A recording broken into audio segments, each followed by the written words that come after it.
మన కొంపులో టిఫిన్ చెయ్యే తినిపోదాము అన్నా.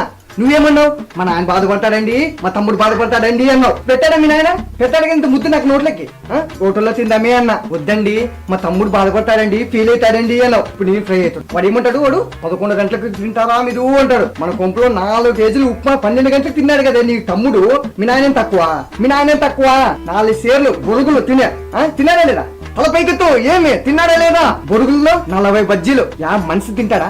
నీ కొంపులోకి వస్తే టైం కనిపిస్తాడు, నా కొంపులో వస్తే టైం కనపడతా మీ నాయనకి మీ తమ్మునికి. వాడు ఏమన్నాడు? తలకు మాసినోడు అంటాడు మీ తమ్ముడు. మీ నాయన తక్కువ? బుడు బుక్లోడు అంట. బుడు బుక్లోడు. నిన్ను పెళ్లి చేసి తప్ప తెలీదా? బుడు బుక్లోడిక ఎవరికి తెలీదా మీ నాయనకి? ఆగండి, మా తమ్ముడికి చెప్పి మసాలా దోశ తెప్పిస్తాం. అంటే ఏంటి నీ ఉద్దేశము? హోటల్లో నుంచి మసాలా దోశ తెప్పించినారని మీ నాయన అనుకోవాలని? అంటే ఈ రకంగా కూడా నువ్వు మర్యాద ఇస్తావా? మొగుడికి ఏం మాత్రం మర్యాద ఉంచవా నువ్వు? నీ కొంపల పడి నీ తినాలి ఇప్పుడు. వద్దు, అవసరం లేదు. మసాలా దోశ లేదు, మామిడికాయ దోశ లేదు. నీ ఇట్లే చస్తా, నీ ఇల్లేగా చస్తా, అడుగు మార్చుకొని చస్తా. సరేనా? ఆనందమా? మీ నాయనికి, మీ తమ్మునికి, నీకి. మీ అమ్మ ఉంది చూడు, ఎప్పుడు మాట్లాడతాదో. మీ అమ్మ కూడా ఆనందమా? ఇదే కావాలి మీకు? ఇదే కావాలి కదా మీకు?